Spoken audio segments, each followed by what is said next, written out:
नमस्ते दोस्तों, मैं श्रेयस बड़ी आप सबका मेरे YouTube चैनल पे बहुत बहुत स्वागत करता हूँ। आज हम डेली करंट अफेयर्स सीरीज से 12th और 13 फरवरी 2024 के करंट अफेयर्स स्टडी करेंगे। अगर आपको इस करंट अफेयर्स के PDF चाहिए तो आप इस वीडियो के लिंक में डिस्क्रिप्शन में जाइए, वहाँ पे मैंने टेलीग्राम चैनल की लिंक रखी हुई है, उस पर क्लिक कीजिए, उस चैनल को ज्वाइन कीजिए और आपको डेली PDF मिलते रहेंगे। उसी के साथ साथ आपको अगर MCQ भी सॉल्व करना है तो इस वीडियो के एंड तक बने रहिएगा। हम एंड में करंट अफेयर से रिलेटेड MCQs की भी प्रैक्टिस करने वाले हैं। तो चलिए आज के लेक्चर की शुरुआत करें। हम 12 फरवरी 2023 का जो पहला करंट अफेयर है वो देखेंगे। तो सबसे पहले हमें देखने मिल रहा है the great Indian bustard. Great Indian bustard जो है इसका सिलेबस जाता है एनवायरमेंट में। ग्रेट इंडियन बस्टर्ड एक स्पीसी है और अब एक वाइल्ड लाइफ सेंचुरी है, रोलापड़ू wild life sanctuary Andhra Pradesh में। वहाँ से एक रिपोर्ट आई है, एनुअल रिपोर्ट उसकी आती है और अब तक इस रिपोर्ट में भी ग्रेट इंडियन बस्टर्ड नहीं मिला है। तो ग्रेट इंडियन बस्टर्ड अभी भी नहीं दिखा है इस रिपोर्ट में। तो ये शायद गायब हो गया या कहाँ चले गया ये पता ना, बहुत मुश्किल हो रहा है। बैकग्राउंड इसका ये है कि फॉरेस्ट ऑफिशियल्स जो है आंध्र प्रदेश के, वो कंडक्ट करते हैं सर्वे, रेगुलरली सर्वे कंडक्ट करते हैं। पिछले 2 साल से सर्वे किया जा रहा है आंध्र प्रदेश में और ये देखा जा रहा है कि शायद ग्रेट इंडियन बस्टर्ड ये जो बर्ड है ये मिल जाए, बट अभी भी ग्रेट इंडियन बस्टर्ड नाम का बर्ड जो है ये मिला नहीं है। अब ये ग्रेट इंडियन बस्टर्ड है क्या, ये देख लेते हैं। ग्रेट इंडियन बस्टर्ड एक हेवीएस्ट फ्लाइंग बर्ड है, सबसे हम भारी फ्लाइंग जो उड़ने वाले बर्ड्स है उसमें से एक ये है और ये इंडियन सब कॉन्टिनेंट में देखने मिलता है। इसकी संख्या जो है वो 140 से भी कम है, अब पूरे वर्ल्ड में ये देखने मिल रहा है और उसकी सबसे ज़्यादा पॉपुलेशन राजस्थान और गुजरात में है। क्रिटिकली एंडेंजर्ड स्पीसीज़ है, इसको रेड लिस्ट में डाला गया है IUCN के। उसी के अलावा इसका जो साइंटिफिक नाम है वो है एर्डियोटिस निग्रिसेप्स करके। फिजिकल डिस्क्रिप्शन देखा गया है तो ब्लैक क्राउन होता है इसके फोरहेड पे और उसकी जो नेक होती है वो पेल नेक होती है और उसका हेड होता है। उसी के साथ साथ ये खाते क्या है, तो ये ग्रास में के सीड्स खाते हैं, इंसेक्ट्स खाते हैं, जैसे कि ग्रास हॉपर को खाते हैं, बीटल्स को खाते हैं, कभी कभी ये छोटे मोटे रोडेंट, चूहे या फिर रेप्टाइल्स को भी खा लेते हैं। तो ये इनका मेनली खाना है। और उसके अलावा इनके डिस्ट्रीब्यूशन की बात करें तो इंडिया में आपको ग्रेट इंडियन बस्टर्ड जो है वो सबसे ज़्यादा देखने मिलते थे। इफेक्टिवली ओनली होम उनका इंडिया ही है और आज इसकी पॉपुलेशन देखी गई तो राजस्थान और गुजरात में ही देखने मिल रही है और छोटे मोटी पॉपुलेशन उनकी महाराष्ट्र, कर्नाटक और आंध्र प्रदेश में भी देखने मिलती है। उसी के साथ साथ ग्रेट इंडियन बस्टर्ड के बारे में एक पॉइंट याद रखिएगा, आपको मेंस प्री में क्वेश्चन आ सकता है कि ये किस स्टेट का एक स्टेट बर्ड है। तो ये स्टेट बर्ड है राजस्थान का। और उसी के अलावा आपको बता दूं कि इसका रियरिंग सेंटर भी है ग्रेट इंडियन बस्टर्ड का, जैसलमेर में सोरसन करके एक जगह है राजस्थान में, वहाँ। तो ये दो आपको जैसलमेर में देखने मिलेगा। उसी के अलावा आपको ये भी है कि इसको अगर रियरिंग कराना है, इसके और संख्या हमें बढ़ानी है तो इसको ग्रासलैंड्स लगते हैं और उसी के अलावा हम कहेंगे कि उसको एक अच्छे क्लाइमेटिक कंडीशंस की ज़रूरत है। ग्रेट इंडियन बस्टर्ड एक फ्लैगशिप स्पीसी है जो ग्रासलैंड में रहता है और अगर देखा गया तो जो हेल्थ है ग्रासलैंड की वो अच्छी है कि नहीं वो उससे पता चलता है, क्योंकि ये फ्लैगशिप स्पीसी है। तो अगर ये वहाँ पे कम पाए जा रहे हैं इसका मतलब जो ग्रासलैंड है वो ठीक नहीं रहे, अभी उसकी हेल्थ अच्छी नहीं है, ये भी हमें पता चलता है। उसी के साथ साथ आपको ये बता दूं कि जो डेयरी इंडस्ट्री होती है ये भी डिपेंड है इस बोर्ड पे। तो हम कहेंगे कि काफ़ी ग्रासलैंड्स की जैसे हमें ज़रूरत होती है। अब डेयरी इंडस्ट्री में भी जो जानवर होते हैं वो आखिरकार ग्रास पे डिपेंड होते हैं, अगर उनको अच्छी ग्रास मिलती है तो वो अच्छे से हम कहेंगे कि अच्छे प्रोडक्ट्स वहाँ से आप ले सकते हैं उनसे। तो इस तरह से ये बहुत ज़्यादा ज़रूरी है। उसी के अलावा इनकी पॉपुलेशन क्यों कम हो रही है ग्रेट इंडियन बस्टर्ड की, ये भी देख लेते हैं। ग्रेट इंडियन बस्टर्ड की पॉपुलेशन कम होने के पीछे का कारण है एग्रीकल्चरल एक्सपांशन, खेती बढ़ रही है उस कारण ग्रासलैंड काटे जा रहे हैं। अर्बनाइजेशन, शहर बढ़ रहे हैं तो इसके लिए भी उसका जो हैबिटेट है यानी उसका जो घर था उसे काट दिया जा रहा है। ह्यूमन एक्टिविटीज़ बढ़ती जा रही है, जैसे कि ग्रेजिंग हो गया, जो चराना है, उससे बहुत सारा डिस्टर्बेंस भी क्रिएट हो रहा है, जैसे टूरिज़्म से भी डिस्टर्बेंस क्रिएट हो रहा है। या फिर हम कहेंगे जो भी चराने की एक्टिविटीज चलती है उससे भी यहाँ पे बहुत कम होता है। तो उसी के अलावा पोचिंग तो है ही, पोचिंग यानी इनकी हंटिंग तो चलती ही रहती है ग्रेट इंडियन बस्टर्ड की। लीगल प्रोटेक्शन होने के बावजूद भी इसकी हंटिंग चलती रहती है। उसी के साथ साथ आपको ये बता दूं कि जो बर्ड होता है ये काफ़ी रिस्क पे है, यानी हम कहेंगे कि जो पावर लाइंस होती है, जो ओवरहेड पावर लाइंस होती है, जो ऊपर से कुछ पावर लाइंस जाती है, उससे भी ये टकराने का काफ़ी इनको डर होता है, स्पेशली जो सेमी एरिड रीजन है वहाँ पे, और इस कारण इनकी डेथ भी हो सकती है। तो इनकी पॉपुलेशन डिक्लाइन होने का एक और रीज़न ये भी है। उसके अलावा हम कह सकते हैं क्लाइमेट चेंज जो हो रहा है इस कारण भी इम्पैक्ट होता है, उसका क्लाइमेट चेंज का इम्पैक्ट तो हर एक स्पीसी पे हो ही रहा है। उसी के अलावा लो प्रोडक्टिव सक्सेस, यानी हम कहेंगे कि जो डिस्टर्बेंस है उनके नेस्टिंग सीजन में जब वो बच्चों को जन्म देते हैं, इस कारण अब इसमें भी डिस्टर्बेंस आप आएगा ये सीज़न में, तो ये प्रॉब्लम होते जाएगा। स्लो रिप्रोड्यूसिंग जो ये बन चुके हैं, तो हम कहेंगे laying just a few eggs, पहले काफ़ी सारे एग्स दिए ले करते थे, अभी एग्स भी कम दिया कर रहे हैं। उसके अलावा लिमिटेड जेनेटिक डाइवर्सिटी, बहुत कम पॉपुलेशन उनकी बची हुई, तो बहुत ज़्यादा बढ़ाना उनको काफ़ी मुश्किल जा रहा है। तो ये है ग्रेट इंडियन बस्टर्ड, जो कि एक बहुत बड़ा टेंशन का ही हम कहेंगे एक न्यूज़ है ये, कि उनकी संख्या कम होती जा रही है। और ये जो करंट अफेयर था इसका सोर्स था द हिंदू। चलिए अब दूसरे करंट अफेयर की तरफ चलते हैं। जो दूसरा करंट अफेयर है वो है राज्यसभा इलेक्शन को लेके। राज्यसभा इलेक्शन जो है इसका सिलेबस जाता है पॉलिटी में। रिसेंटली जो इलेक्शन है उसमें 56 सीट्स के लिए इलेक्शन लिए गए राज्यसभा में, और उसी के साथ साथ ये 27 फरवरी को लिए जाने वाले हैं।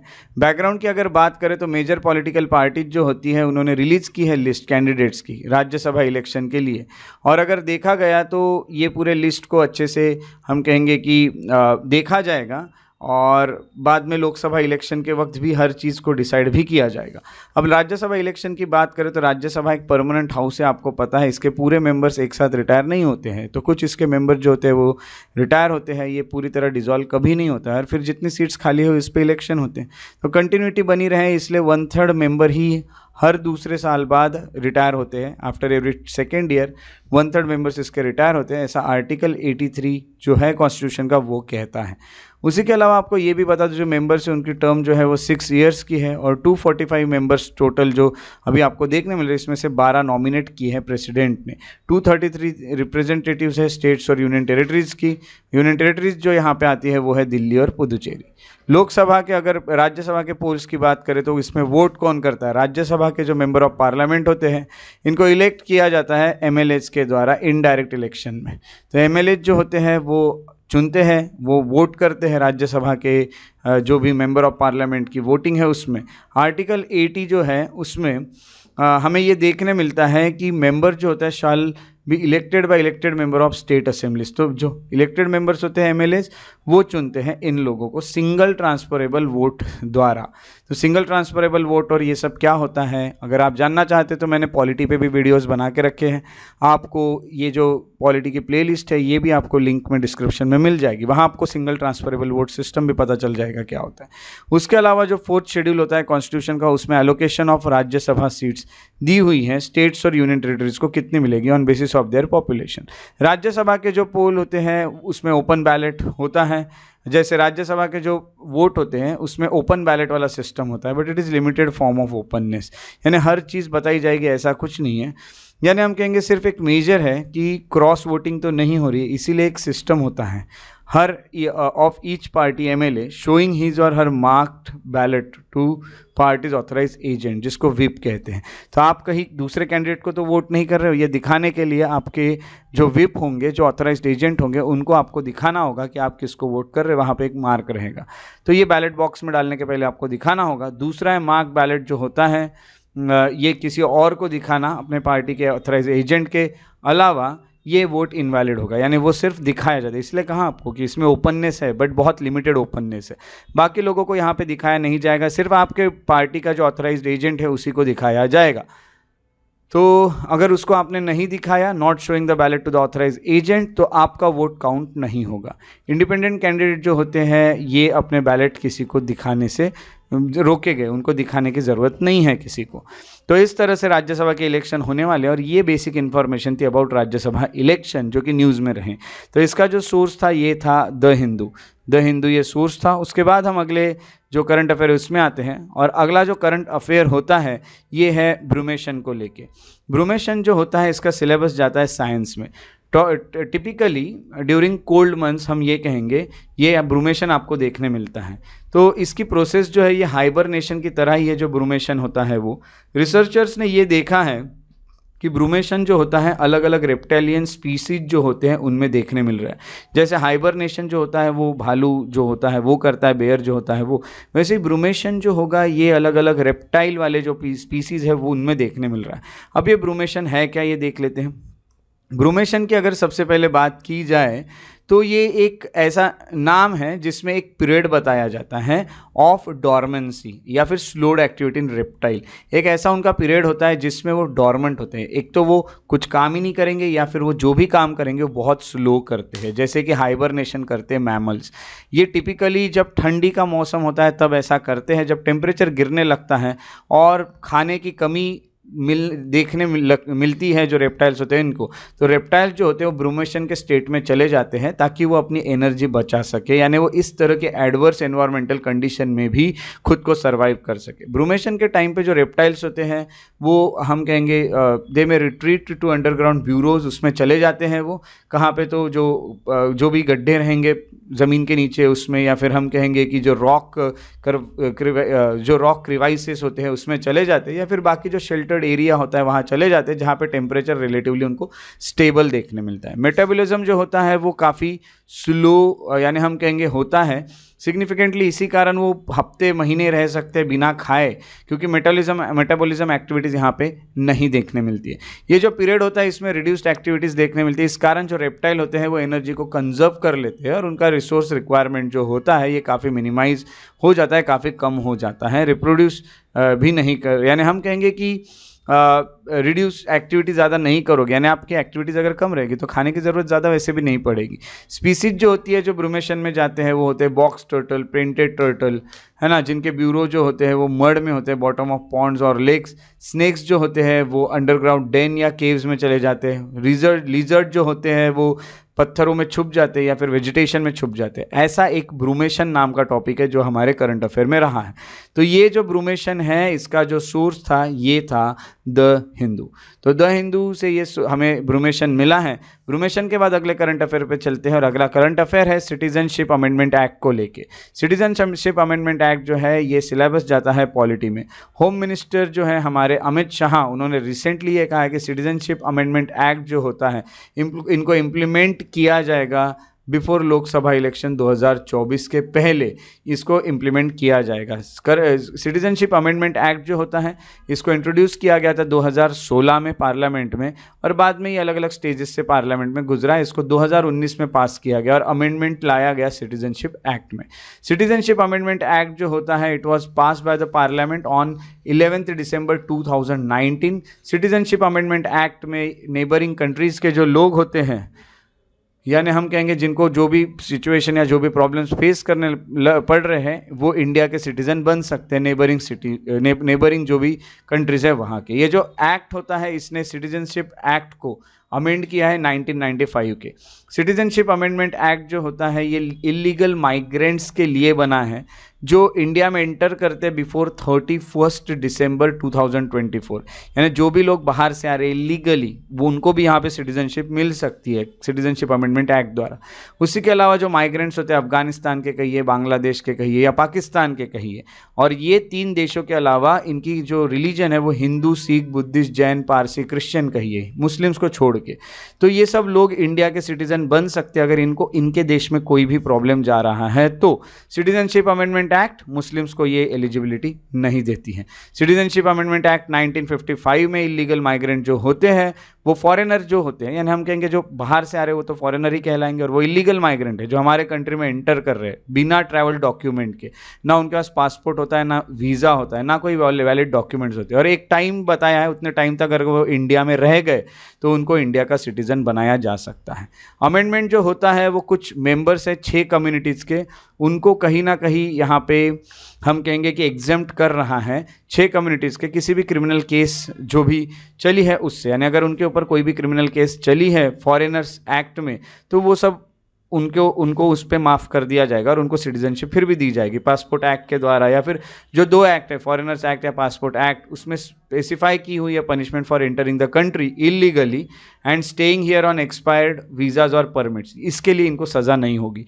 यानी कोई भी फॉरेनर को सज़ा तब हो सकती है जब वो किसी भी वैलिड डॉक्यूमेंट के बिना इंडिया में एंटर कर जाता है, पासपोर्ट वीज़ा बिना लाए इंडिया में एंटर कर जाता है, या फिर उसका वीज़ा और परमिट जो है वो एक्सपायर हो जाता है और फिर भी वो इंडिया में रहता है। ये जो लोग होते हैं इसमें, ये जो 3 देश मैंने बताया और 6 कम्युनिटीज जो मैंने आपको बताई, इन लोगों को यहाँ पे अलाउ किया जाएगा, यानी उनके पास अगर डॉक्यूमेंट नहीं रहे तो भी।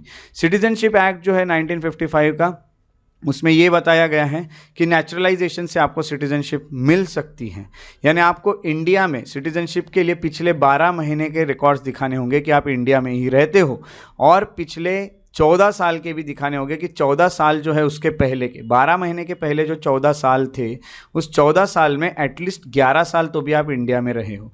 बाकी आप 3 साल का जो पीरियड कैलकुलेट किया जाएगा उसमें आप कुछ टाइम बाहर थे, फिर उसको ऐड किया जाएगा, फिर से कुछ टाइम के उसको ऐड किया जाएगा, तो एटलीस्ट 14 में से 11 साल तो भी आपको इंडिया में रहा हुए थे आप, ये आपको दिखाना होगा, और पिछले 12 महीने से तो कंटिन्यू थे। अमेंडमेंट जो होते हैं वो दूसरी जो रिक्वायरमेंट है 11 साल की, इसको 5 साल पे लाके छोड़ता है।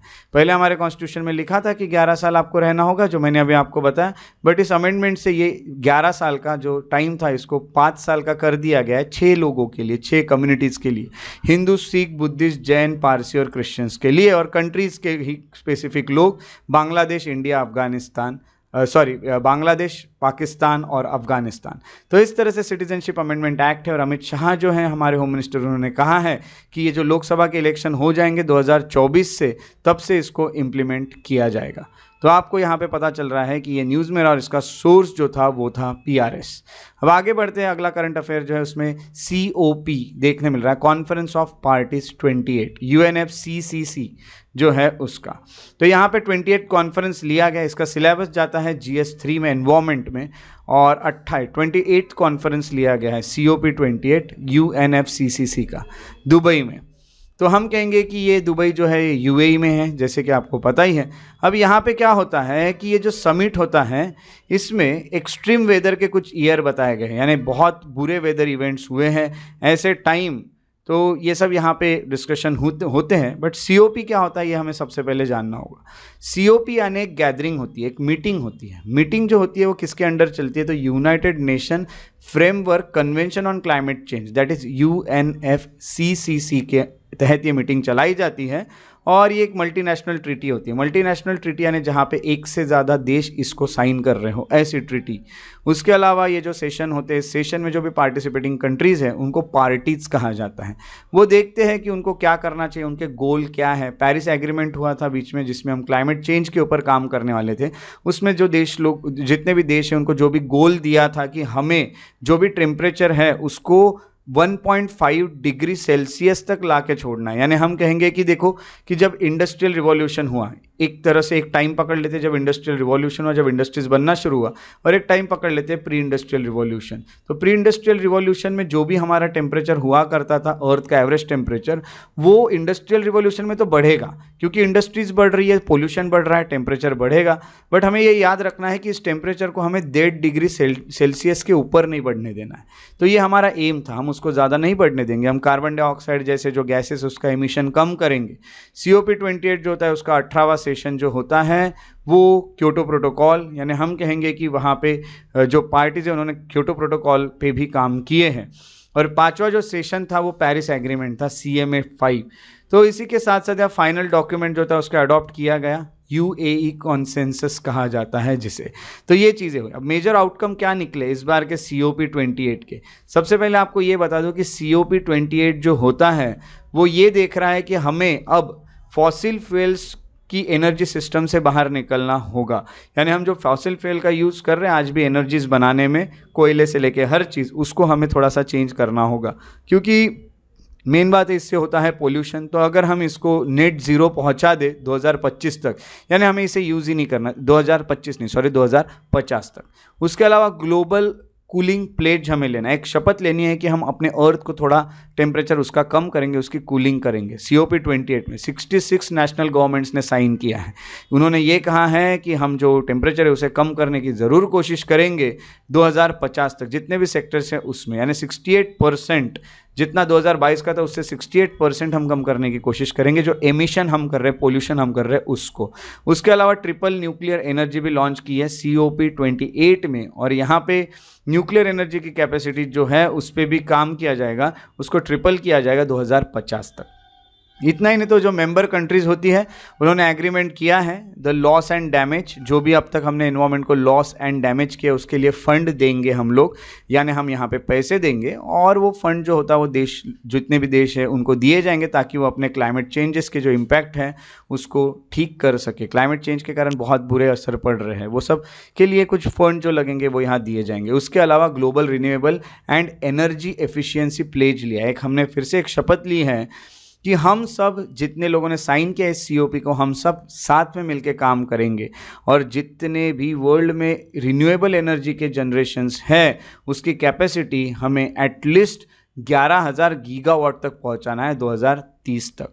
यानी आप सोच रहे हैं कि कितना अच्छा हमें काम करना है, रिन्यूएबल एनर्जी को हमें बढ़ाना होगा। और इतना ही नहीं तो जो एनर्जी एफिशिएंसी इंप्रूवमेंट्स, यानी वही है कि एनर्जी एफिशिएंसी कैसे लाएंगे कि अच्छी एनर्जी यूज़ करना है जिससे पोल्यूशन कम होता है, ऐसे एनर्जी यूज़ करना है, उसे भी हम हर साल बढ़ाते रहेंगे। 4% हमें हर साल बढ़ाना है, 2030 तक हम इसे पहुंचाएंगे 4% में। तो बहुत अच्छी बातें यहाँ पे कही गई है जिससे पोल्यूशन कम हो सकता है COP28 में। तो ये एक और करंट अफेयर था जो रिलेटेड था एनवायरमेंट से, conference of parties COP UNFCCC का। उसके बाद हम अगले करंट अफेयर की तरफ चलते हैं। अगला करंट अफेयर है इंडिया और UAE की रिलेशन को लेके। इसका सिलेबस जाता है इंटरनेशनल रिलेशन में। रिसेंटली जो प्राइम मिनिस्टर नरेंद्र मोदी थे उन्होंने एक ऑफिशियल विजिट किया है UAE में, और वो जो ऑफिशियल विजिट था वो 13-14 को यहाँ पे किया जाता है। जैसे कि आपको पता चल रहा है कि आज 13th है, तो 13th को आपको यहाँ पे उनका ऑफिशियल विजिट देखने मिलता है। तो ये जो प्राइम मिनिस्टर मोदी जी है उनका ये 7वां विजिट है UAE को, वो 7th टाइम जा रहे हैं 2015 के बाद से, और पिछले 8 महीने में तीसरी बार जा रहे हैं। ऐसा क्या हो रहा है कि मोदी जी को इतने बार UAE में जाना पड़ रहा है? अब यहाँ पे हम सबसे पहले देखते हैं कि हमारे रिलेशन ही काफ़ी मैटर करते होंगे, इसीलिए इतने बार हमारे प्राइम मिनिस्टर को जाना पड़ रहा है। UAE जो है इंडिया का एक स्ट्रेटेजिक पार्टनर है। इंडिया UAE के साथ बहुत बड़ा व्यापार करता है। गल्फ रीजन में हमारा इन्वॉल्वमेंट जो है वो अच्छा रखना होगा, तभी हमें ऑयल से लेके काफ़ी सारी चीज़ें दिखेगी। जो भी बायलैटरल ट्रेड है, यानी बायलैटरल यानी दो देशों के बीच में चलने वाला ट्रेड, वो 85 बिलियन डॉलर तक बढ़ा 2022-23 में। यानी हम कहेंगे UAE इंडिया का 3rd लार्जेस्ट ट्रेडिंग पार्टनर बन गया। जिनके देशों के साथ हम व्यापार करते हैं उसमें से तीसरे नंबर पे तो UAE आ गया है। UAE जो होता है वो 4th लार्जेस्ट ओवरऑल इन्वेस्टर है इंडिया में। UAE 3rd लार्जेस्ट, यानी जितने भी देश इंडिया में इन्वेस्टमेंट करते हैं उसमें 4th लार्जेस्ट, वो उसमें 4th लार्जेस्ट देश UAE है जो इंडिया में इन्वेस्टमेंट कर रहा है। इंडिया UAE का इकोनॉमिक पार्टनरशिप एग्रीमेंट साइन हुआ था फरवरी 18, 2022 का, जिसमें ट्रेड हमने बढ़ाने की बात की थी। 115 बिलियन डॉलर तक हम इस ट्रेड को बढ़ाएंगे 5 साल में। 1 फरवरी 2024 को इंडियन गवर्नमेंट जो होता है उन्होंने अप्रूव किया, एक रैटिफिकेशन अप्रूव और साइन किया गया बायलैटरल इन्वेस्टमेंट ट्रीटी का UAE के साथ, ताकि हम अपनी मैन्युफैक्चरिंग, स्पेशली मैन्युफैक्चरिंग वाली जो चीज़ें हैं उसको बढ़ा सके और फॉरेन डायरेक्ट इन्वेस्टमेंट भी बढ़ा सके। UAE हमारे यहाँ पे डायरेक्ट इन्वेस्ट करे, ये भी चीज़ें हम यहाँ पे साइन करते हैं। रुपे कार्ड जो होता है वो एक कंपोनेंट है इंडियन डिजिटल पब्लिक इंफ्रास्ट्रक्चर का, DPI का। ये एक्सेप्ट किया गया था UAE में सिंस अगस्त 2019, यानी रुपे कार्ड आपका दुबई में भी चलता है। उसी के साथ साथ फ्रॉम जुलाई 2023 रुपी जो होता है इसके भी ट्रांजैक्शन दुबई के एयरपोर्ट पे चल जाते हैं। दुबई के एयरपोर्ट पे आप रुपए का भी इस्तेमाल कर सकते हो। बहुत अच्छी एक और बात है, इंडिया और UAE जो है उसमें रुपी और दिरहाम, उनके यहाँ का दिरहाम और हमारे यहाँ का रुपी, उसमें भी सेटलमेंट सिस्टम चलता है। यानी हम कहेंगे कि आप रुपए में पे कर सकते हो, दिरहाम में पे कर सकते हैं, क्योंकि इंडियन ऑयल कॉरपोरेशन जो होता है उन्होंने रुपी पेमेंट किया था अबू धाबी में नेशनल ऑयल कंपनी को, जो भी इंपोर्ट होते हैं ऑयल के उसके लिए। तो देखिए कितने अच्छे से ये सब चीज़ें हो रही है। UAE जो होता है वो इंडिया का एक ट्रस्टेड पार्टनर भी है एनर्जी सिक्योरिटी को लेके। एनर्जी में भी काफ़ी हमारी हेल्प होती है UAE से। और UAE जो है उसकी बात करें तो उसने specially invite was one of the few nation specially invited for G20 summit, specially जिनको बुलाया गया था G20 समिट में, वो नेशन में से एक UAE भी है। G20 प्रेसिडेंसी इंडिया के पास थी इस बार, और उसके लिए UAE को भी बुलाया गया। IIT दिल्ली जो है अबू धाबी कैंपस जो होता है ये भी बनाया जा रहा है। हम कहेंगे एंड यूएई जो होता है वो काफ़ी कंसुलेट भी ओपन कर रहा है हैदराबाद में जून 2023 में, यानी आईआईटी दिल्ली में भी अबू धाबी कैंपस ये वैसा वो भी यहाँ पे आएंगे। तो इस तरह से चीज़ें रहेगी और यूएई जो है वहाँ पे हैदराबाद में कंसुलेट भी बनाया जा रहा है। तो देखिए काफ़ी अच्छे यहाँ रिलेशन दिख रहे हैं। उसके अलावा जो कॉन्वर्जेंस है, हम कहेंगे interest visible through groupings within region, दोनों भी कंट्रीज जो होती है वो क्लोज कोऑर्डिनेशन में काफ़ी इंपॉर्टेंट ग्रुपिंग्स है, जैसे I2U2 या फिर द वेस्ट एशियन क्वाड जो है उसमें द वेस्ट एशियन क्वाड में इंडिया भी है, इजराइल है, यूएस है और यूएई है। यानी हम कहेंगे ये 4 देशों का बहुत अच्छा एक क्वाड यानी 4 देशों का एक ग्रुप बना हुआ है, उसमें यूएई और इंडिया दोनों हैं। यूएई की अगर बात करें तो India middle east Europe economic corridor जो होता है वो प्रोजेक्ट भी हम वहाँ वो यहाँ पे चला रहे हैं। तो हम कहेंगे कि ये काफ़ी अच्छी एक बात है। कॉरिडोर जो होता है वो कनेक्ट करने वाला है इंडिया को यूरोप से, अरेबियन पेनिनसुला से होते हुए, और हम कहेंगे कि potential rival to China belt and road initiative जो है उसके ही चलते ये हमें चलाना पड़ रहा है, क्योंकि ये यहाँ पे ख़राब रहा, ये बहुत अच्छे से नहीं चल पाया है China belt and road initiative. तो इस तरह से जो यूएई है उसके साथ रिलेशन रखना इंडिया को काफ़ी फ़ायदेमंद रह सकता है और काफ़ी इंडिया उससे प्रॉफिट बना सकता है। तो ये रिलेशन जो है न्यूज़ में रहा, क्योंकि मोदी जी यूएई में आपको देखने मिलते हैं, और ये जो करंट अफेयर था इसका सोर्स था द हिंदू। चलिए तो आज के प्रैक्टिस एमसीक्यूज़ को सॉल्व कर लेते हैं। तो जो पहला क्वेश्चन है वो राज्यसभा को लेके है। राज्यसभा को लेके जो फर्स्ट ऑप्शन आपको देखने मिल रहा है वो ये है कि जो मेंबर होते हैं राज्यसभा के वो हम कहेंगे स्टेट लेजिस्लेटिव काउंसिल के वो इलेक्शन में पार्टिसिपेट करते हैं। Member of state legislative council के राज्यसभा के इलेक्शन में ये पार्टिसिपेट करते हैं। दूसरा ऑप्शन है नोटा ऑप्शन प्रोवाइड किया जाता है राज्यसभा के इलेक्शन में। तीसरा ऑप्शन है जो पर्सन इलेक्ट होने वाला है राज्यसभा में पर्टिकुलर स्टेट से उसको रजिस्टर्ड वोटर होना चाहिए उस स्टेट का, यानी उसको एक वोटर करके उसका रजिस्ट्रेशन होना चाहिए उसी स्टेट में जिस स्टेट के लिए वो इलेक्शन में हम कहेंगे वोट डाल रहा है। तो ये इसमें से कौन से ऑप्शन आपको करेक्ट लग रहे हैं बताना है। ओनली 1 and 2, उसके अलावा 3 ओनली, 2 ओनली या नन ऑफ द अबाउ। जो सही ऑप्शन आपको लगता है उसको कमेंट सेक्शन में लिखिएगा। दूसरे क्वेश्चन की तरफ बढ़ते हैं। दूसरा क्वेश्चन है सिटीजनशिप अमेंडमेंट एक्ट को लेके। सिटीजनशिप अमेंडमेंट एक्ट जो होता है ये 1955 के सिटीजन एक्ट को अमेंड करता है। दूसरा ऑप्शन है सिटीजनशिप अमेंडमेंट एक्ट जो होता है वो इंडियन सिटीजनशिप देता है जो जितने भी नेबरिंग कंट्रीज के लोग हैं, इंडिया के नेबरिंग कंट्रीज के उन सभी कंट्री के लोगों को। तीसरा अमेंडमेंट रिड्यूस करता है जो पीरियड था रेसिडेंस का वो 12 साल से 8 साल पे लेके जाता है। इसमें से कौन सा ऑप्शन सही है ये आपको चुनना है। आपके पास ऑप्शन है ओनली 1, ओनली 2, ऑल 3 या फिर नन।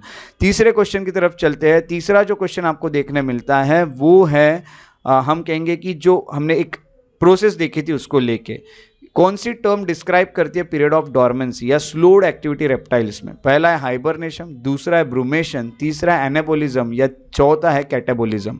सही ऑप्शन जो है आपको कमेंट सेक्शन में लिखने हैं। और अब बारी है पिछले जो मैंने क्वेश्चंस पूछे थे उसके आंसर्स देखने की। तो जो पिछले क्वेश्चंस मैंने पूछे थे 10 फरवरी के उसके आंसर है क्वेश्चन 1 का बी, क्वेश्चन 2 का डी और क्वेश्चन 3 का सी। तो जो हमें 13 फरवरी 2024 का सबसे पहला करंट अफेयर देखने मिल रहा है वो है स्टारलिंक को लेकर। इसका सिलेबस जाता है साइंस में।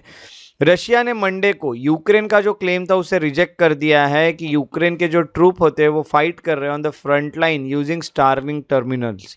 अब ये स्टारलिंक टर्मिनल्स का यूज़ करते हुए हम कहेंगे कि वो फाइट कर रहे रशियन ट्रूप्स फ्रंट लाइन पे, ऐसा यूक्रेन ने कहा था, क्लेम किया था, बट रशिया ने ये चीज़ों को रिजेक्ट कर दिया है। अब ये स्टारलिंक टर्मिनल्स है क्या ये भी आपको आगे धीरे धीरे पता चलेगा।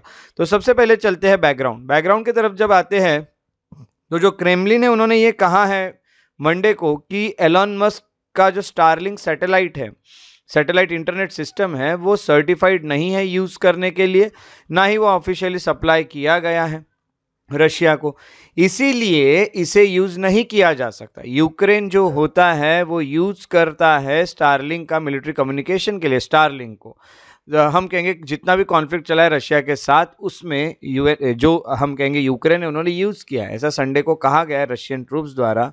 तो ऐसा कहा गया था on Sunday that Russian troops were using Starlink in parts of Ukraine they control, तो वो भी उसको यूज कर रहे हैं ऐसा कहा गया। अब ये स्टारलिंक इतना जो न्यूज में चल रहा है, ये स्टारलिंक है क्या, ये सबसे पहले देख लेते हैं। तो ये जो स्टारलिंक है वो एक सैटेलाइट कॉन्स्टलेशन है जिसमें हजारों छोटे छोटे सैटेलाइट्स लगे और उसको लो अर्थ ऑर्बिट में रखा गया है, लियो में। स्पेसएक्स जो होता है, सबसे पहली बार इन्होंने इसे शुरू किया था स्पेस में भेजना 2019 से। स्पेसएक्स जो है वो अमेरिकन एरोस्पेस मैन्युफैक्चरर है और स्पेस ट्रांसपोर्ट सर्विसेज प्रोवाइड करता है। इसको कंपनी जो होता है, इसको बनाया था एलन मस्क ने। करंटली हम देखेंगे तो there are more than 3000 of this satellites जो है वो हम कहेंगे कि रखे हुए हैं, जो इंटरनेट सिग्नल जो होते हैं वो भेजते हैं, जो भी ग्राउंड रिसीवर्स है उनको 3000 सैटेलाइट से भी ज़्यादा सैटेलाइट्स है। और देखा गया तो ट्रेडिशनल इंटरनेट प्रोवाइडर्स जो है उसके तरह नहीं, तो जो स्टारलिंक होता है वो कभी भी आपको ये नहीं करता है कि कोई भी ग्राउंड इंफ्रास्ट्रक्चर की उसको ज़रूरत नहीं लगती है, जैसे बाकी इंटरनेट प्रोवाइडर्स को इंफ्रास्ट्रक्चर भी लगता है, तो स्टारलिंक को ये सब चीज़ें नहीं लगती है। स्टारलिंक डायरेक्ट काम करता है। तो आपको सिर्फ एक छोटा सैटेलाइट डिश होना या फिर एक रिसीवर डिवाइस होना, एक हाई स्पीड इंटरनेट होना जैसे हम कहेंगे, और सैटेलाइट टीवी होना, इसके चलते आप पूरी चीज़ें हैंडल कर सकते हैं। अब स्टारलिंक का सिग्निफिकेंस क्या है, ये न्यूज़ में आ गया तो देखना होगा। सबसे पहले ये ग्लोबल कनेक्टिविटी प्रोवाइड करता है। ग्लोबल कनेक्टिविटी में पूरा वर्ल्ड जो होता है उसको जोड़ा जाता है। स्टारलिंक आपको एक हाई स्पीड इंटरनेट जो है वो ऑफर करता है टू यूजर्स वर्ल्ड वाइड। और आपको ये बता देता हूँ कि इसमें जो भी लोग गांव में भी रहते हैं, रिमोट एरियाज, रूरल एरियाज में भी रहते हैं, जिनको लिमिटेड एक्सेस है, ब्रॉडबैंड सर्विसेज नहीं मिलती, उनको भी कनेक्ट करता है ये स्टारलिंक। लो लेटेंसी है, लियो सैटेलाइट जो होता है उसकी लेटेंसी काफ़ी कम है, यानी हम कहेंगे कि सिग्नल डीले इसमें देखने नहीं मिलता है। और उसी के साथ साथ जियो स्टेशनरी सैटेलाइट्स में जो देखने मिलता है ना सिग्नल का डीले, वैसा इसमें नहीं है। और जो भी एक्टिविटीज़ है जैसे ऑनलाइन गेमिंग, वीडियो कॉन्फ्रेंसिंग, इनको काफ़ी स्मूथ बनाता है। रिलायबल है और काफ़ी रिडेंडेंट है हम कहेंगे। तो यहाँ पे जो भी बहुत सारे आपको large number of satellites constellation में जो देखने मिल रहे हैं, ये इससे रिडेंडेंसी आती है, इससे जो सर्विस डिसरप्शंस होते हैं वो बहुत कम हो जाते हैं। और सैटेलाइट फेलिवर्स अगर हुआ भी तो काफ़ी अच्छे से ये काम कर लेते हैं फिर भी। और इमरजेंसी कनेक्टिविटी है। इमरजेंसी कनेक्टिविटी में हम कहेंगे कि स्टारलिंक जो होता है इसमें इमरजेंसी इंटरनेट एक्सेस भी आपको दिया गया है। जैसे कोई नेचुरल डिजास्टर हो जाता है, कोई क्राइसिस हो जाता है, तो आपको काफ़ी सारे एक कम्युनिकेशन लाइफलाइंस जो होती है अफेक्टेड कम्युनिटी को वो प्रोवाइड की जाती है, यानी इमरजेंसी कम्युनिटी भी इसमें आपको, कनेक्टिविटी भी इसमें आपको देखने मिलती है। ये भी आपको देखने मिलता है, that is significance of Starlink. उसके बाद हम इसके चैलेंजेस जो है वो भी देख लेते हैं। अगर हम स्टारलिंक की बात करें तो काफ़ी चैलेंजेस है। स्पेस डेब्रिस, स्पेस में फालतू के थाउजेंड्स ऑफ सैटेलाइट जो लियो में भेजे जा रहे हैं उससे बहुत बड़ा एक डेब्रिस बनते जा रहा है, कचरा होते जा रहा है और स्पेस एनवायरनमेंट खराब होते जा रहा है। दूसरा, एस्ट्रोनॉमी इंटरफेरेंस। हम कहेंगे स्टारलिंक सैटेलाइट जो होते हैं उनको क्रिटिसाइज किया जाता है कि वो बहुत ज़्यादा इंटरफियर कर रहे हैं एस्ट्रोनॉमिकल ऑब्जर्वेशन जो चलते हैं ग्राउंड बेस उस पर, क्योंकि उनका ब्राइटनेस जो है वो बहुत ज़्यादा है। और दूसरी बात, तो नाइट स्काई पे बहुत इम्पैक्ट कर रहे हैं। उसके बाद अगला है मोनोपोलिक कंसर्न। स्टारलिंक जो होता है expands it's dominance in the satellite internet market, यानी हम यही कहेंगे कि इसका डोमिनेंस चल रहा है स्टारलिंक का, ज़्यादातर सैटेलाइट्स यही बना रहे हैं, मोनोपोली इसकी चल रही है, बाकी लोगों को तो कोई यहाँ पे काम ही नहीं मिल रहा है। अगला है रेगुलेटरी एंड लीगल चैलेंजेस। जैसे हम कहेंगे मैसिव सैटेलाइट कॉन्स्टलेशन जो आप ऑपरेट कर रहे हो उसमें आपके इंटरनेशनल रेगुलेशन है उसको भी फॉलो करना होता है, कुछ नियम होते हैं उसको फॉलो करना होता है, स्पेक्ट्रम मैनेजमेंट होता है, या फिर कोऑर्डिनेशन करना पड़ता है बाकी सैटेलाइट ऑपरेटर्स से। ये भी चीज़ें यहाँ पे कम दिखती है। इतना ही नहीं तो रशिया यूक्रेन की अगर बात करें तो ऑपरेशन जो है कंट्रोल्ड बाय कंपनी हम कहेंगे, तो आफ्टर रशिया यूक्रेन वॉर जब से शुरू हुआ है 2022 से, तब से फाइबर नेटवर्क लाइंस और सेल टावर्स जो होते हैं ये हम कहेंगे इंफ्रास्ट्रक्चर में से वो चीज़ें थी जिसको सबसे पहले डिस्ट्रॉय किया गया था। इतना ही नहीं तो स्टारलिंक जो होता है उसको हम कहेंगे यूक्रेन के कम्युनिकेशन नेटवर्क में ये काफ़ी एक काम की चीज़ है, ये हमें देखने मिल रहा है। तभी तो सभी चीज़ें बराबर हो सकती है जब ये सैटेलाइट्स रहेंगे, स्टारलिंक रहेगा। तो when internet connectivity is deployed in the region, कभी भी किसी भी रीजन में जब इंटरनेट कनेक्टिविटी जो होती है वो ख़त्म कर दी जाती है, तो जो टेक्नोलॉजी होती है उसमें हम कहेंगे कि जो भी नेचर ऑफ टेक्नोलॉजी होती है वो इस तरह से है कि जो उसका ऑपरेशन जो होता है are and control by user but by company. तो यूज़र को उसको कंट्रोल करने की ज़रूरत ही नहीं है। इंटरनेट कनेक्टिविटी चली भी गई तो कंपनी उसको कंट्रोल कर लेगी, वो सब कुछ ठीक कर सकती है। फॉर एग्जांपल कोई भी अगर पीस ऑफ टेरिटरी जो होती है वो रशिया के हाथ में चले गई तो जो भी फ्यू स्टारलिंक के डिशेस या फिर टर्मिनल्स होते हैं जो कि आपके हाथ से निकल गए यूक्रेन के, तो हम कहेंगे कि it had to call up Starlink each time, है ना। तो रशिया उसको डायरेक्टली यूज़ नहीं कर सकता, उसको कंपनी को डायरेक्टली कांटेक्ट करना होगा तभी वो यूज़ कर पाएगा। यानी हम कहेंगे कि ये जितने भी सैटेलाइट्स होते हैं यहाँ से आप अगर यूज़र हो तो सब कुछ आपके हाथ में, ऐसा मत समझ के चलिए। बहुत सारी चीज़ें जो है वो कंपनी के हाथ में रहेगी।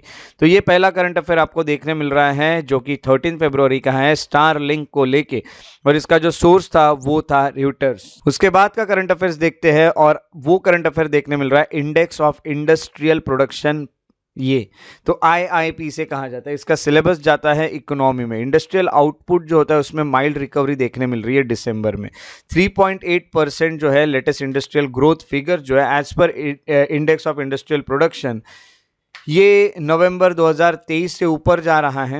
यानी हम कहेंगे कि ये जो है 2.4% पे था तो अब ये 3.8% पे आ गया। काफ़ी अच्छा परफॉर्म कर रही है हमारी इंडस्ट्रीज, ऐसा इस इंडेक्स का कहना है। ये जो इंडेक्स होता है इसका पब्लिकेशन टाइम है मंथली, ये मंथली आता है। इसको पब्लिश करता है national statistical office, that is NSO, ministry of statistics and programme implementation के अंडर आता है। इसका बेस ईयर है 2011 से 2012। आईआईपी जो होता है ये इंडिकेटर है जो देखता है कि किस तरह से प्रोडक्शन जो इंडस्ट्री का वो कैसा हो रहा है, किसी गिवन पीरियड ऑफ टाइम में किस तरह से हो रहा है, ये आपको देखने मिलता है। उसके बाद आपको ये बता दूं ये एक कंपोजिट इंडिकेटर है जो मेजर करता है ग्रोथ रेट ऑफ इंडस्ट्री। जो भी है क्लासिफाइड इंडस्ट्रीज है वो, जैसे कि ब्रॉड सेक्टर्स में माइनिंग, मैन्युफैक्चरिंग, इलेक्ट्रिसिटी आती है। रिलेटिव वेट्स जो है ऑफ दिस थ्री सेक्टर्स, ये मैन्युफैक्चरिंग का 6% है, 14.4% माइनिंग इंडस्ट्री, 8% इलेक्ट्रिसिटी है। उसके अलावा 8 कोर इंडस्ट्री भी इसमें काम, इसका भी ये यहाँ पे इंडेक्स निकाला जाता है। जैसे इलेक्ट्रिसिटी हो गया, क्रूड ऑयल हो गया, कोल हो गया, cement, steel, refinery product, natural gas, fertilisers हो गए। ये जितनी भी है ये इनका जो वेट ऑफ आइटम है वो 40% है आईआईपी में। यानी ये कैसे परफॉर्म कर रहे हो वहाँ पे 40% इसको वेटेज दिया जाएगा। और 8 कोर इंडस्ट्रीज जो होते हैं इनके डिक्रीजिंग ऑर्डर में वेटेज अगर देखें, इसको अच्छे से याद रखिएगा, डिक्रीजिंग ऑर्डर में कभी कभी क्वेश्चन आते हैं। रिफाइनरी प्रोडक्ट्स, उसके बाद इलेक्ट्रिसिटी, फिर स्टील, फिर कोल, फिर क्रूड ऑयल, फिर नेचुरल गैस, फिर सीमेंट और फिर फर्टिलाइजर। तो ये सब चीज़ें आपको देखने मिलती है। और यूज बेस्ड इंडस्ट्रीज भी है इसमें, बेसिक गुड्स की होगी, कैपिटल गुड्स की होगी, इंटरमीडिएट गुड्स की इंडस्ट्री हो गई, ये सब भी इसके अंडर आती है। तो ये है आईआईपी इंडेक्स जिसमें दिख रहा है कि इंडस्ट्री का आउटपुट जो है वो काफ़ी अच्छा मिल रहा है, 3.8% पे बढ़ गया। और इसका जो सोर्स था वो था मनी कंट्रोल। आगे जब हम चलते हैं तो हमें जो न्यूज़ में देखने मिल रहा है वो है रेड सी। इसका सिलेबस जाता है ज्योग्राफी में। यमन के हौती रिबेल जो होते हैं उन्होंने अटैक किया है एक शिप पे, बाब एल मंदेब करके जो स्ट्रेट है वहाँ पे रेड सी के पास, इसलिए ये रेड सी जो होता है ये न्यूज़ में आ गया। अब ये हौतीस जो थे, ये हौती हम कहेंगे टारगेट कर रहे थे शिप्स को रेड सी में। इजराइल का ऑफेंसिव जो भी है गाज़ा को लेके उसमें, इससे हम कहेंगे कि रेड सी जो होता है ये बिजिएस्ट शिपिंग लेन है। और यहाँ पे जो भी हम कहेंगे कि डिसरप्शन हो गए शिपिंग रूट्स को, उस कारण पूरे वर्ल्ड पे इम्पैक्ट हो सकता है, क्योंकि ये रेड सी से बहुत सारी शिप्स जाती है। तो अगर रेड सी में कोई गड़बड़ हो जाती है तो बहुत सारे वर्ल्ड के शिप्स यहाँ पे इफेक्ट होंगे। तो अबाउट रेड सी देखते हैं क्या है। रेड सी जो होता है is an arm of Indian ocean. ये इंडियन ओशन का है जो अफ्रीका और एशिया के बीच में आपको देखने मिलता है। ठीक है, मैं आपको ये आपको मैं मैप में भी दिखाऊंगा। ये कनेक्ट होता है ओशन को in the south through Bab el Mandeb strait and Gulf of Aden. उसी के अलावा नॉर्थ में हम कहेंगे टू इट्स नॉर्थ यहाँ सिनाई पेनिनसुला है, गल्फ ऑफ अकाबा है, गल्फ ऑफ सुएज है जो सुएज कैनल की तरफ लेके जाता है। आप मैप बुक में रेड सी ओपन रखिएगा और जो जो लोकेशन में बोल रहा हूँ उसको अच्छे से देखते रहिएगा। रेड सी जो होता है वो कनेक्टेड है to the Mediterranean sea, Suez canal से होते हुए वो मेडिटेरेनियन सी तक जाता है। रेड सी ये डेंसली पैक्ड शिपिंग चैनल है, यहाँ पे बहुत सारे वर्ल्ड के शिप्स जाते हैं। यहाँ पे मैरीटाइम ट्रैफिक बहुत ज़्यादा होता है यूरोप, एशिया और ईस्ट अफ्रीका के लिए। यहाँ ट्रेडिंग के कारण बहुत ज़्यादा शिप्स चलती है। 12% जो ट्रेडिंग ग्लोबल पूरे वर्ल्ड में जो ट्रेड चल रहा है वो रेड सी से हो रहा है। 30% जो है वहाँ पे कंटेनर की ट्रैफिक है, वहाँ से ही जाते हैं कंटेनर। और अगर आप देखोगे तो रेड सी जो होता है वो एक स्ट्रेटेजिक जोन है दोनों रीजन के बीच में। जैसे कहेंगे ग्रेट पावर्स के लिए मिलिट्री माइट, मिलिट्री के यहाँ से वहाँ चीज़ें ले जाना, या फिर कॉन्फ्लिक्ट के लिए भी ये बहुत बड़ा एक कारण बनता है रेड सी। रेड सी में बॉर्डर देखिए कितने सारे देशों की हैं। ईस्टर्न शोर पे जाओगे तो Israel, Jordan, Saudi Arabia, Yemen. Western शोर पे जाओगे तो इजिप्ट, सूडान, एरिट्रिया और जिबोटी करके हैं। ये सब आपको देखने मिलते हैं। तो यहाँ पे मैंने जो मैप आपको दिखा रहा हूँ ये है रेड सी का मैप। ये है रेड सी, यहाँ पे आप पूरे देश देख सकते हैं, Egypt, Sudan, Eritrea, Yemen, Saudi Arabia, Jordan, Israel, Gaza strip है, यहाँ पे सुएज कैनल और इधर मेडिटेरेनियन सी को ये कनेक्ट होता है। यहाँ पे अगर हम नीचे आते हैं तो ये जिबोटी हो गया, इथियोपिया थोड़ा सा बाद में है, ये है बाब एल मंदेब स्ट्रेट करके जो है, ये है वो स्ट्रेट, और ये गल्फ ऑफ एडन, यहाँ पे वो शिप पे अटैक हुए। तो इस तरह से चीज़ें आपको पता चलती है अबाउट दिस रेड सी। इसका लोकेशन अच्छे से याद रखिएगा, इस पे क्वेश्चन बिल्कुल आ सकता है। अगला जो हमें करंट अफेयर देखना मिल रहा है वो है आयुष्मान भारत प्रधानमंत्री जन आरोग्य योजना को लेके, PAB PMJAY। अब ये करंट इवेंट से आता है, पॉलिसी स्कीम्स में आपको इसके ऊपर क्वेश्चन आ सकते हैं। हेल्थ मिनिस्ट्री जो होती है वो उन्होंने जितने भी आधार डिटेल्स है वो ले लिए हैं 23 लाख आंगनवाड़ी वर्कर्स के, हेल्पर्स के, और ओवर 3 लाख आशा वर्कर्स जो है उनके भी यहाँ पे लिए गए अलग अलग स्टेट से। जब सेंट्रल गवर्नमेंट ने अनाउंस किया था कि उनको फ्री हेल्थ कवर मिलेगा अंडर आयुष्मान भारत स्कीम। अब हेल्थ कवर जो है उसके चलते यहाँ पे प्रोसेस तो शुरू हो गई है। बैकग्राउंड की अगर बात करें तो इंडिया में करंटली 55 करोड़ इंडिविजुअल्स है। हम कहेंगे 12 करोड़ फैमिली जो है वो कवर हो रही है। 55 करोड़ इंडिविजुअल्स और 12 करोड़ फैमिलीज जो होती है ये इस स्कीम के अंडर आ रही हैं। डिसीजन जो होता है कि group of health care workers जो होता है उनको यहाँ पे लाया जाए। उसी के साथ साथ ये फाइनेंस मिनिस्टर निर्मला सीतारमन जो होते हैं उन्होंने जब बजट रखा था 24-25 में, तभी उन्होंने ये चीज़ कही है। आयुष्मान भारत प्रधानमंत्री जन आरोग्य योजना के बारे में पढ़ लेते हैं, ये है क्या। आयुष्मान भारत प्रधानमंत्री जन आरोग्य योजना जो है ये गवर्नमेंट ऑफ इंडिया की स्कीम है जिसको लॉन्च किया गया था on recommendation of national health policy 2017। और इसका विजन यही था कि यूनिवर्सल हेल्थ कवरेज जो होता है वो कहीं ना कहीं प्रोवाइड किया जाए। इनिशिएटिव जो होता है इसको हम कहेंगे डिज़ाइन किया गया था इसीलिए ताकि सस्टेनेबल डेवलपमेंट गोल जो है हेल्थ वाले उसे हम पूरा कर सके। और हमारा कमिटमेंट है कि लीव नो वन बिहाइंड, सभी को सब मिलना चाहिए। ये जो स्कीम होती है इसमें 2 इंटर रिलेटेड कंपोनेंट्स है, हेल्थ एंड वेलनेस सेंटर्स बनाए जाएंगे और प्रधानमंत्री जन आरोग्य योजना ये भी चलाई जाएगी। तो ये जो प्रधानमंत्री जन आरोग्य योजना है ये लार्जेस्ट हेल्थ एश्योरेंस स्कीम है पूरे वर्ल्ड की, जिसमें आपको हेल्थ कवर 5 लाख तक मिलता है एक फैमिली के लिए पर ईयर।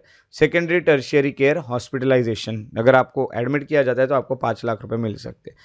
जो बेनिफिट है 5 लाख का और on family floater basis, which means that it can be use by one or all member of the family. तो इसको एक मेंबर भी यूज़ कर सकता है या पूरी फैमिली मिलके भी 5 लाख यूज़ कर सकती है, बट 5 लाख साल का है, इतना समझ जाइए। तो ये जो PMJY है इसमें कोई कैप नहीं है फैमिली साइज पे और या फिर एज ऑफ मेंबर्स पे, कितने भी एज ऑफ मेंबर को मिल सकता है, एज कितनी भी रहे या फैमिली साइज कितना भी रहे आपको मिल सकता है। इन एडिशन यहाँ पे अगर देखा गया तो प्री एग्जिस्टिंग डिजीज जो होते हैं ये भी इसमें कवर किए गए हैं, पहले दिन से ही कवर होते हैं। और जो भी एलिजिबल पर्सन है वो अगर किसी भी मेडिकल कंडीशन से गुजर रहा है, सफ़र कर रहा है, तो उसको PMJY जो होता है वहाँ पे उसको ट्रीटमेंट मिलना शुरू हो जाएगा। ठीक है, और हम कहेंगे कि जिस दिन उसने एनरोल कर लिया खुद को ये स्कीम में तब से उसको बेनिफिट मिलना शुरू हो जाएंगे। बट कुछ स्पेसिफाइड कंडीशंस भी इसमें हैं, ये आ सकती है, जैसे वेटिंग पीरियड जो है up to 2 years before they can have covered under the scheme, ये भी कहा जा सकता है। वेटिंग पीरियड आपको 2 साल का रुकना पड़ सकता है। उसी के अलावा जो हाउस होल्ड्स होते हैं उसमें आप कहोगे कि वो कौन रहेंगे, तो वो कितने ज़्यादा डिप्राइव हैं या फिर ऑक्यूपेशन उनका क्या है, ये क्राइटेरिया रखा गया है। सोशियो इकोनॉमिक कास्ट सेंसस 2011 के चलते सब चीज़ें देखे जाएंगे रूरल और अर्बन एरियाज़ में रिस्पेक्टिवली। PMJY जो है वो उसको पूरा फंड गवर्नमेंट करने वाली है और कॉस्ट ऑफ इम्प्लीमेंटेशन जो है वो सेंटर और स्टेट गवर्नमेंट के बीच में शेयर किया जाएगा। तो इस तरह से PMJAY करके जो स्कीम है ये आई है करंट अफेयर में, और इसका जो सोर्स था वो था द हिंदू। तो अब बारी आज के प्रैक्टिस एमसीक्यूज को सॉल्व करने की। क्वेश्चन जो नंबर 1 है वो है, consider the following countries, Israel, Jordan, Sudan, Lebanon, Yemen, Ethiopia. इसमें से कौन सी कंट्रीज रेड सी के साथ बॉर्डर शेयर करती है? Option number 1 only 2, only 3, only 4 या ओनली 5। यानी आपको ये जो आंसर है इसको कमेंट सेक्शन में लिखना है। उसके बाद दूसरा जो क्वेश्चन है वो है PMJY को लेके, कंसिडर द फॉलोइंग स्टेटमेंट। इसमें से कितने स्टेटमेंट करेक्ट है आपको देखना है। पहला है, इसको लॉन्च किया गया था नेशनल हेल्थ पॉलिसी 2017 के रिकमेंडेशन पे। दूसरा है, इसका एम है कि वो कवर आपको हेल्थ कवर देगा 5 लाख पर फैमिली पर ईयर, सेकेंडरी और टर्शरी हेल्थ केयर हॉस्पिटलाइजेशन के लिए। उसके अलावा फैमिली साइज पे, एज ऑफ मेंबर पे कोई कैप नहीं है, कोई रेस्ट्रिक्शन नहीं है। हाउस होल्ड जो होगा वो डिप्रिएशन और ऑक्यूपेशनल स्टेटस देखा जाएगा सोशो इकोनॉमिक कास्ट सेंसस के में जो था उसके हिसाब से 2011 का। इसके सही ऑप्शन ढूंढना है, ओनली 1, ओनली 2, ऑल 3, ऑल 4। उसके बाद थर्ड क्वेश्चन की तरफ चलते हैं। थर्ड क्वेश्चन जो है, which of the following industries are part of core industries as classified under IIP?